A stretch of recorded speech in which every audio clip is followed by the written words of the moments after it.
प्रेम समझकर मुझसे रूठ गई। या डाह के कारण उसकी प्रेम सरिता सूख गई।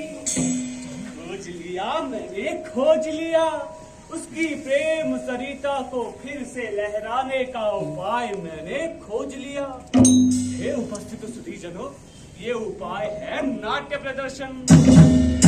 हाँ, नाट्य प्रदर्शन। बहुत समय बाद सभा ने मुझको सौंपा है नाट्य प्रदर्शन। नाट्य प्रदर्शन, नाट्य प्रदर्शन, नाट्य प्रदर्शन। रंगशाला में मोहक रंग बिखराता है, निर्मल हृदय नर नारी को परमानंद दिलाता है। गुरुजनों के दुष्ट हृदय को मलमल कर झुलवाता है, विरह व्याकुल सुंदरियों को मधुर स्वप्न दिखलाता है। आपके आशीर्वाद के सहारे अब उसे पुकार लगाओ। आर्ये, आर्ये, आर्ये।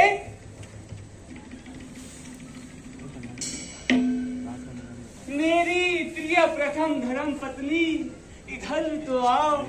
मेरे विरह व्याकुल हृदय को तुम अब और न तरसाओ। तुम्हारे प्रेम में करूं न्यौछावर, एक नाटक तुम देखो आओ।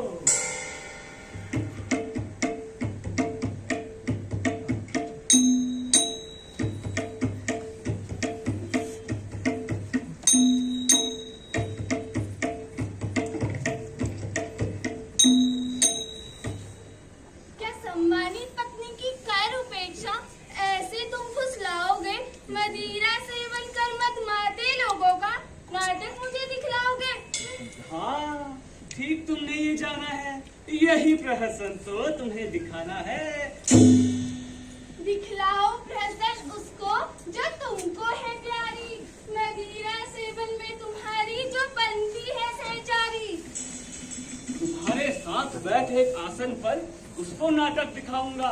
उसके हृदय से तुमको बहुत सम्मान दिलाऊंगा। अच्छा, क्या उसी ने भेजा तुम्हें मुझे वहाँ बुलाने को? हाँ प्रियतमे, हाँ हाँ, उसी ने भेजा मुझको तुमको वहाँ बुलाने को। जाओ जाओ, मुझको ना तुम फुसलाओ। भगवान, सभा में बैठे सुधी सुजान सब तुमको देंगे उचित सम्मान। अच्छा ऐसी बात है, तब तो मुझे श्रेष्ठ जनों का प्रसाद आज मिल गया। हाँ, मिल गया।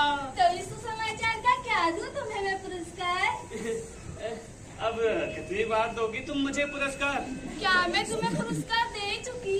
और क्या, मेरे प्रति पुनः प्रेम उमड़ने से चमक उठी तुम्हारी आंखें। कपोल हो गए लाल जैसे कमल की पाखे, ये अधर भर गए मधुर रस से जो संतरे की फाके। इससे बढ़कर क्या मिलेगा एक दुखी पति को पुरस्कार? रूठी जीवन संगिनी करने लगे जब हृदय खोल कर प्यार। बस बस रहने दो, मैं जानती हूँ मेरी सुंदरता की प्रशंसा का तुमको अच्छा अभ्यास है। शीघ्र नाटक का विषय बताओ, समय नहीं दर्शकों के पास है। अरे तो तुमने बताया था, मदिरा पिए मत वाले लोगों का प्रहसन, अर्थात मत विलास प्रहसन। अच्छा, मैंने तो क्रोध में व्याकुल होकर ऐसा कहा था।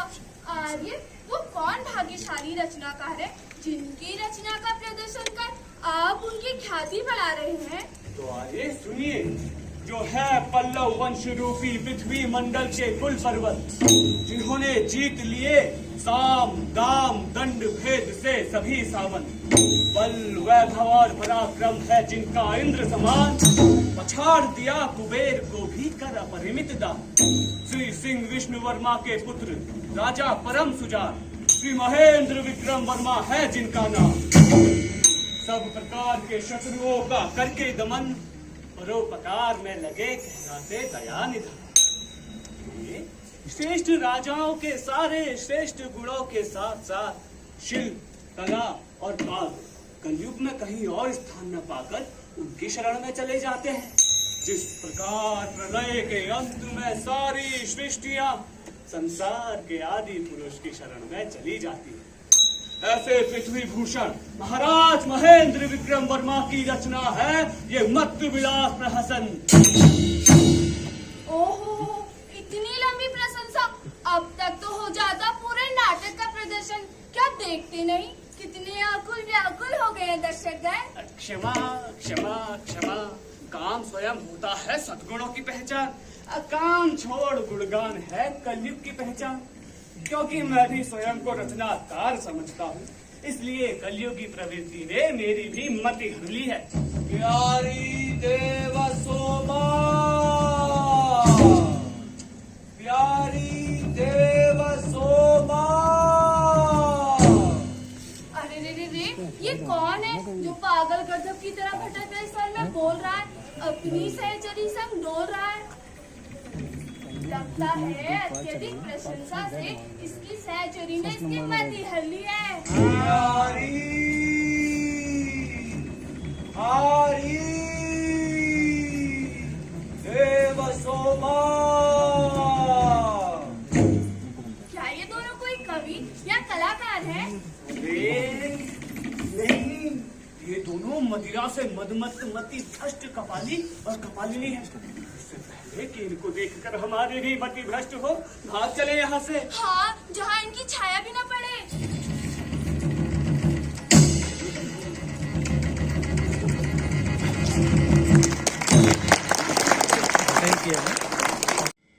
भगवान, मैं मदिरा के मत में मतवाली हो गई, क्या आप ऐसा कह रहे हैं?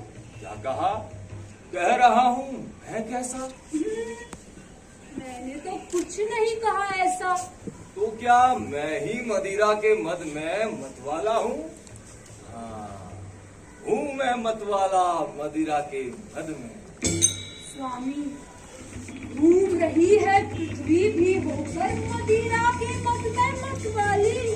संभालिए मुझको, मैं हूँ गिरने वाली।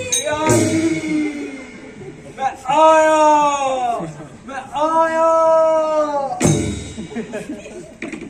वो तो ना तनिक भी उचित नहीं, उचित नहीं, उचित नहीं, उचित नहीं। नमः शिवाय, नमः शिवाय, नमः शिवाय। शोक त्यागो प्यारी देव सोमा, मदिरा छोड़ने का अधम पाप कभी नहीं करूंगा। जब तक मन में इच्छा रहेगी तुमसे प्रेम करूंगा।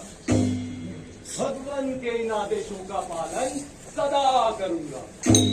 मदिरा पीनी चाहिए और पीकर प्रियतमा का सुंदर मुख देखना चाहिए।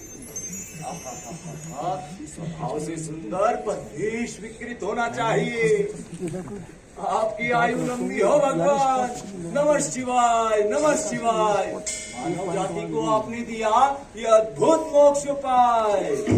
धन्य है मेरे स्वामी, आपने कही उत्तम वाणी, परंतु अरहत के अनुयायी है कैसे अनजान। मोक्ष का बतलाते हैं वे कुछ और ही विधान।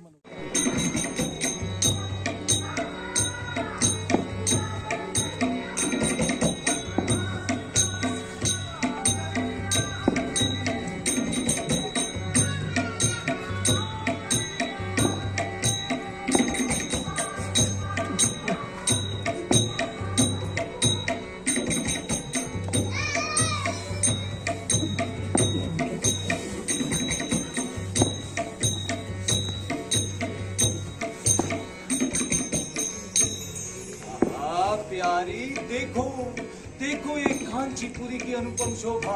महलों के शिखरों पर देखो बादल मृदंग बजा रहे। दुकानों पर सजे फूल मग्नोत्सव मना रहे। सुंदर बालाओं की करधनी ऐसी बज रही जो कामदेव अपनी विजय का गीत सुना रहे। ऋषि मुनियों को जो दुर्लभ है वो आनंद यहाँ छाया है। ज्ञान ध्यान सब व्यर्थ है, यहाँ तो भोग की माया है।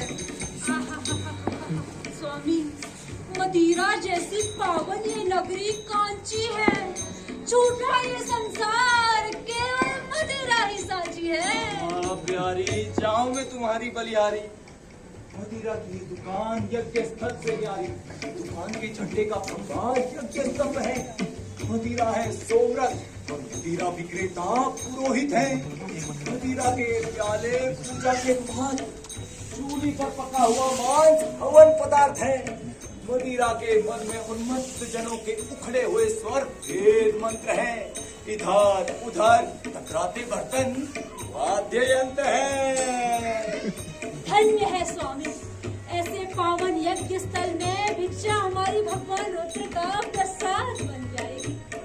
देखो देखो, तबला वादन से संगत करती धड़खड़ाती चाल वाले, मदिरा के मन में उदर की बनती हाल वाले, तिरछी तिरछी हो के संग हुए गुलाबी गाल वाले, गिरते वस्त्रों को संभालते चलते ये बेसुर बेताल के, मदिरा के प्रताप से नाच रहे बिन खंजरी खड़ताल के।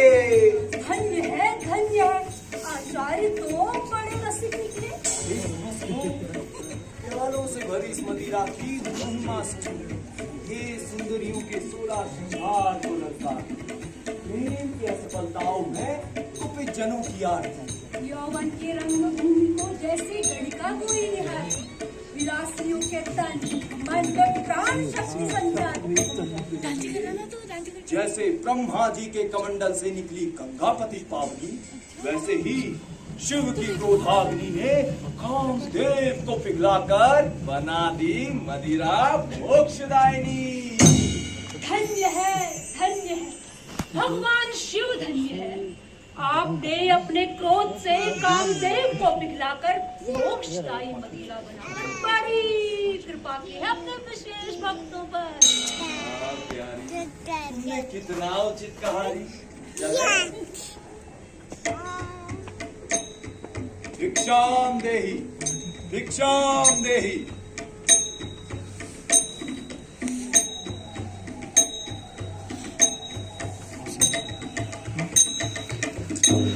देवी भिक्षाम देहि, भिक्षाम देहि देवी, भिक्षाम देहि।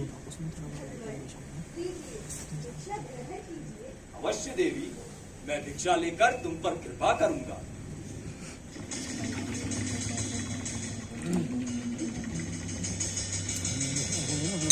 ये मैं अपना भिक्षा पात्र नहीं देख रहा हूँ।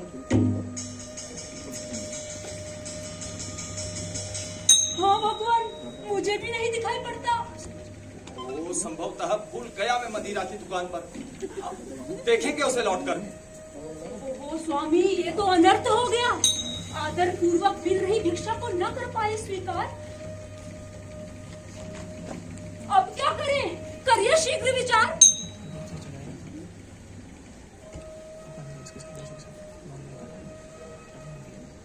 ऐसी विषम परिस्थिति में आपका धर्म अपनाना होगा। कपाल नहीं तो कौशिक ने ही भिक्षा ग्रहण करना होगा। उत्तम स्वामी, अति उत्तम। देवी भिक्षाम देहि, देवी भिक्षाम देहि।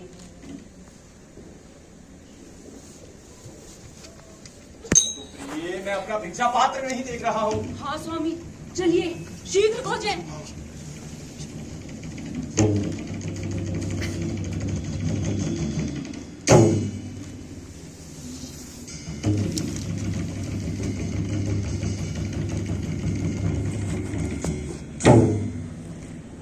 अरे हाय हाय हाय, अब मैं भिक्षा किसमें पाऊंगा?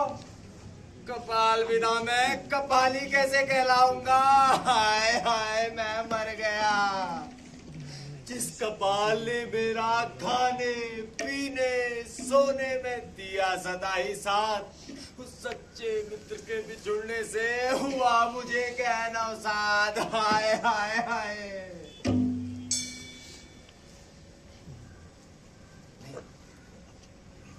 नहीं, मुझे स्वयं ही इस प्रकार अपने आत्मबल का हरण नहीं करना चाहिए।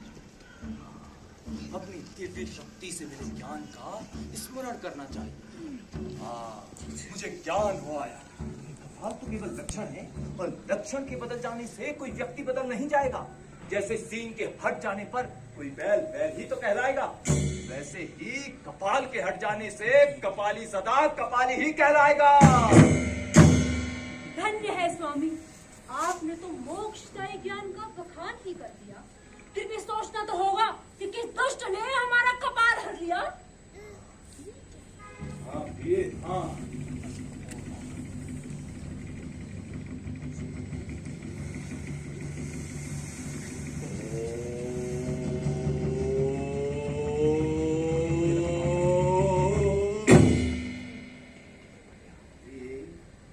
मुझे अपने दिव्य ज्ञान से ऐसा भान हो गया, कपाल में थोड़ा सा पका मांस चिपका रह गया, इसीलिए कोई कुत्ता या ढोंगी शाक्य भिक्षु से हर ले गया। धन्य है स्वामी, धन्य है आपका दिव्य ज्ञान। आपको शत शत प्रणाम। ऐसा ही हुआ होगा, अवश्य ऐसा ही हुआ होगा। चलिए खोजे उस कुत्ते को और उस शाक्य भिक्षु को इसी कांचीपुरी में। छिपकर खा रहे होंगे वो चिपका हुआ मांस किसी अंधेरी गली में। ये अति उत्तम। चलो बढ़ाओ चरणम।